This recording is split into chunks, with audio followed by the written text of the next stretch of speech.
My name is Susan, and last year was a real challenge for me. Then, succumbing to the temptation of gourmet food, I did not notice how I gradually gained 3 extra pounds. Age is already creeping up on me. I'm 45, and I'm on a diet, sadly looking at the calendar, anticipating the end of the vacation. 3 kilograms.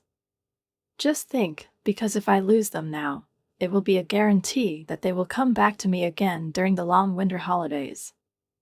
And there, after Christmas and New Year, you can easily justify any excesses. It's a happy problem, right? You've got to be kidding, flashes through my head. Just imagine how there is so much delicious food around, and it is almost inevitable. I think that by Valentine's Day, I'll probably be back at the supermarket buying chocolates, and I'm already drooling, just think about it. This year, it seems, I will not be able to avoid weight gain again.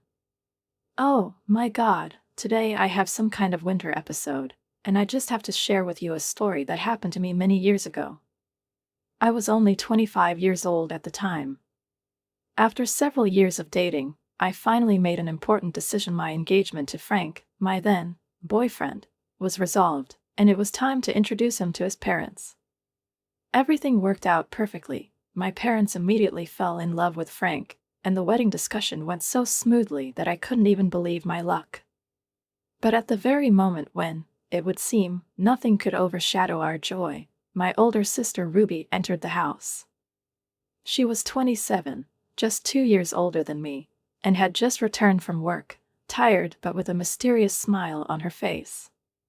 When you're sisters, sometimes you don't even need to talk to understand each other. I immediately felt something was wrong, but I didn't pay attention to it. Ruby is strangely fixated on Frank. At first I hoped it was just a momentary infatuation, but then something happened that made me wary. When my sister shook Frank's hand, she was embarrassed and her cheeks flushed. She held his hand tightly even when the conversation had long since moved on to other topics, and her gaze became somehow dreamy, detached. It couldn't help but be obvious. I felt uneasy, but I put it all down to a simple female emotion, believing that such behavior does not carry serious intentions. Human emotions are sometimes so difficult to control, and sometimes simply impossible. I decided not to pay attention to my sister's strange behavior, believing that she did not realize what she was doing. However, everything soon changed. After Frank left, my sister, coming out of the bathroom wrapped only in a towel, suddenly stood in front of me with a serious face. She threw it right in my face. "You have to cancel the engagement." I froze. "Why?" I asked, shocked by the surprise. But Ruby persisted. She assured me that Frank was a womanizer and I deserved someone better. Her words sounded like a bolt from the blue. I couldn't understand where she got such thoughts from, because there was no basis for her accusations. Of course, I casually brushed off my sister's advice, smiling and saying, "Yes, I'll be careful. I don't take it too seriously." But Ruby's words left an unpleasant aftertaste in my soul, although I tried to convince myself that all this was just a figment of the imagination and the usual sisterly whims. Nevertheless, Frank started coming to our house a lot. He said he wanted to build a good relationship with my family, and I, flattered by his concern, was happy to invite him to dinners and Sunday lunches. My parents were pleased to see his desire to get closer to us, and I hoped that this would ensure that my future husband and my family would live in harmony. Everything seemed perfect, but soon I began to notice that something was going wrong. The relationship, which I imagined to be bright and positive, began to get confused when Ruby intervened.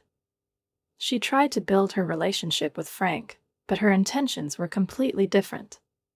According to Frank, when I wasn't around, she sometimes came too close to him, grabbed his hand, as if she accidentally pressed her chest against him and asked strange questions. One day she asked him, "Don't you think Susan is too immature?" Her voice sounded half playful, half serious. Moreover, she even asked for his contact details, and one day she purposely dropped something in order to expose her underwear while bending over. Frank told me about it with a smile, saying that Ruby's behavior was so exaggerated that it was more comical than disturbing. But if I were a different person, he added, and I caught a hint of concern in his words. I felt a sense of unease, and although Frank assured me that he took her antics with humor, I knew that my sister really saw a chance to win his attention. She seemed to think that Frank couldn't give up on her just because she was my sister, and that gave her confidence. Every time they met, she approached him with a special sweet voice that I hadn't noticed before in her manner of communication. Ruby said hello, as if her words were filled with a secret meaning. It all started, as it seemed to me, with a naive infatuation, with love at first sight, but soon I realized that it wasn't just that. Frank worked for a large company, and this seemed to make a special impression on Ruby. He was reliable, as she said herself. He had exactly the face she liked. She admitted that she sees in him a good person who can provide a stable future. I'm fascinated by him, she once said, and it seemed to me that her words were not just praise. My parents, watching all this, maintained a strange silence. It was not new for them to ignore or not say a word to my sister. It was part of their long-term parenting strategy. Ruby was always a child who could not be blamed. To be honest, my sister was someone who could rarely do something right. If she was asked to reheat food, she somehow managed to use non-heat-resistant plastic dishes and melt them in the oven. Studying was also difficult for her. Sports were not her strong suit, and she often skipped swimming lessons under the pretext of injury, ill health, or skin problems. She has never shone in sports, studies, and in everyday life. Her appearance, to be honest, was also not exciting, and despite this, she always remained a favorite of her parents simply because she was the eldest daughter. Her parents were especially gentle with her and even pushed me to support her in her failures. I was often told that I should stand out only when I didn't attract attention to myself, as if the role of the perfect daughter was meant for me. Sometimes I felt that such an attitude was unfair. We were raised as two sisters of opposite qualities, and perhaps it was pity for Ruby that made her even more vulnerable in the eyes of her parents. In a strange way, I was always the one who could handle any task. Whether it was studying, sports, or household chores, everything was easy for me. There have always been hidden cracks in our family that we tried not to notice. My parents' overprotective attitude towards Ruby and her passive hostility towards me seemed like minor annoyances that could be ignored. Still, I believed that our family was quite normal. But that delicate balance began to crumble when Frank didn't reciprocate my sister's feelings. It was like a betrayal of her expectations, and her resentment became a destructive force in our lives. I can't accept that my little sister will get married before me, Ruby exclaimed on the eve of our wedding, and her words rolled through the house like thunder. She looked at her parents as if demanding their support. They tried to comfort her, saying that she would soon find her partner too, but Ruby continued to insist, no, usually the older sister marries first, and then the younger one. Her voice trembled with disappointment and resentment, as if the world around her was collapsing just because events were not going according to her script. But the wedding is tomorrow, what do you mean by that? Mom, in her typical style, tried to find a compromise. She spoke as if there was nothing strange in Ruby's words, but I saw a slight panic in her eyes. You don't care about me.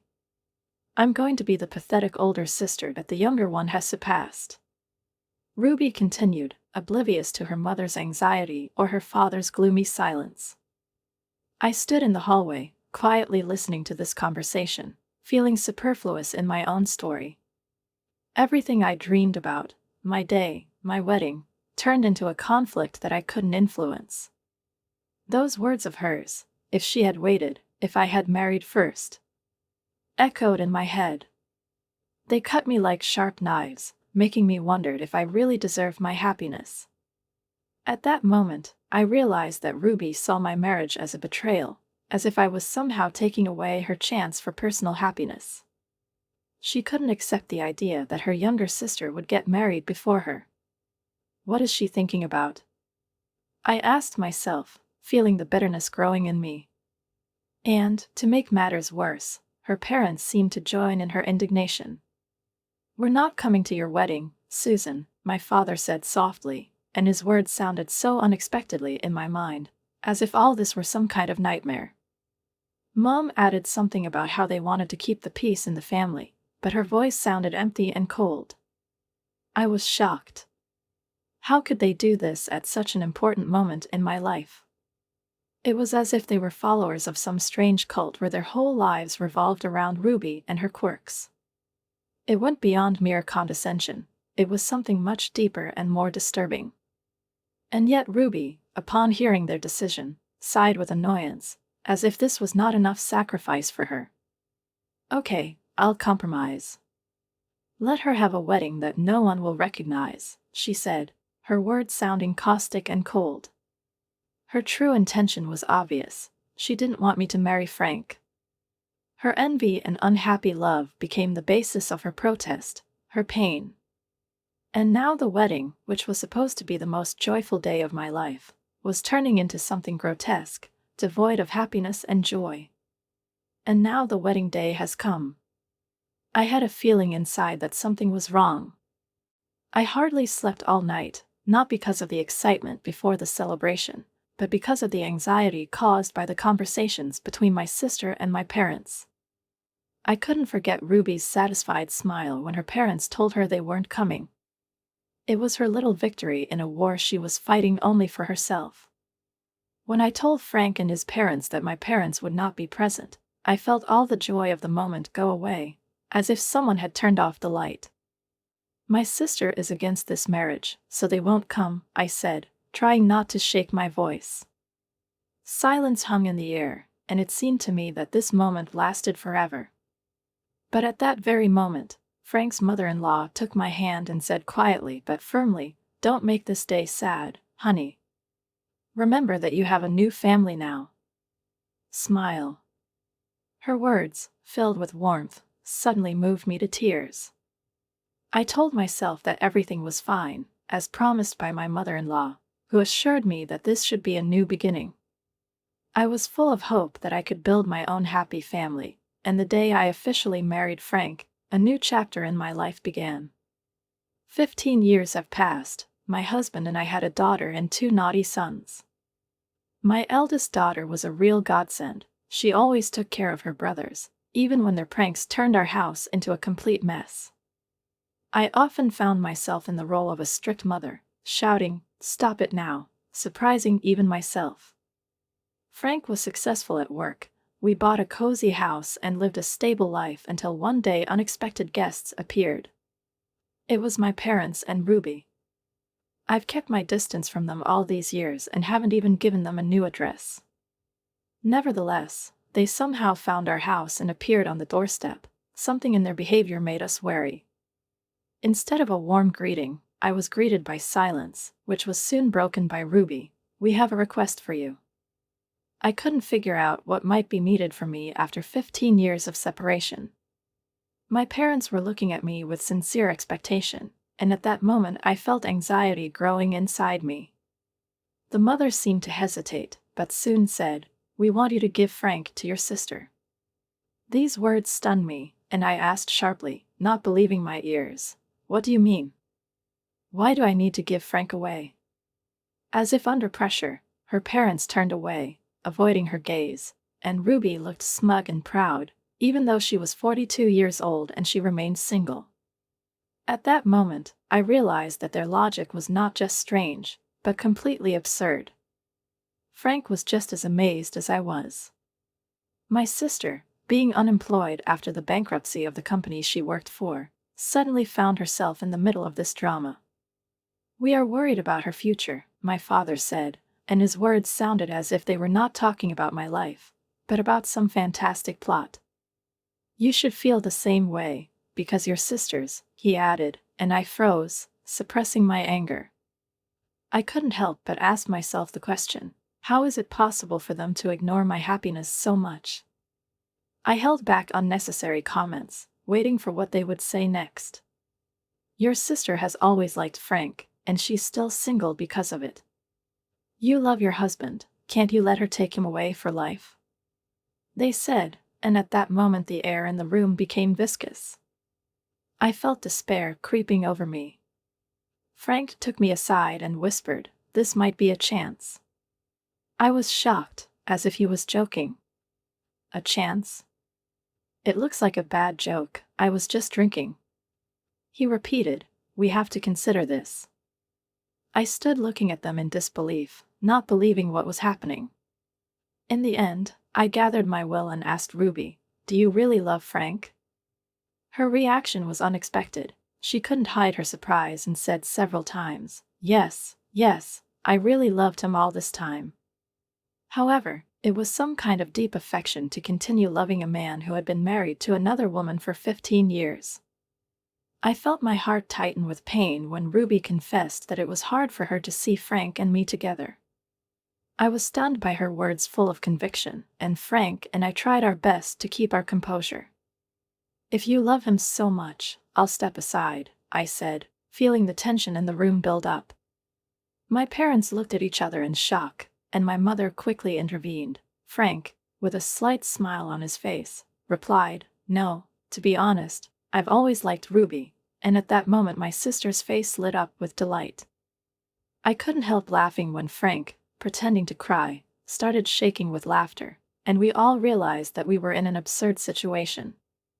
Ruby, as if experiencing a full-fledged romance in her head, began talking to him so casually that it sounded natural. "Ruby, I'm happy, please be my support from now on," Frank said with a big smile, and her eyes shone. Suddenly he declared, "I'm going to quit my job," and the look of shock on her face was priceless. "I want to be with you, Ruby, all the time. I won't even go outside anymore. I'll keep an eye on you around the house," he added, and at that moment her stunned look couldn't hide her panic. Our parents couldn't help but worry, either. "But I'm not working either, it bothers me," I said, realizing that we were all at an impasse. "If we're together, we don't have to be afraid of anything," Frank assured us, and although I understood that he was trying to keep up the spirit, the reality of the financial situation was inexorable. "We can't love each other if we don't have money," I said softly, and there was a flicker of incomprehension in Ruby's eyes. "Frank, if we do get divorced, I'll take a generous share of the assets," I said, trying to calm the growing tension. Frank burst out laughing when he heard this, and our parents turned pale and looked at each other in confusion. "Ruby, it's hard to say, but it's wrong to steal your sister's husband," Mom said, and it seemed that with these words everyone switched to Ruby. "I don't want to hear it."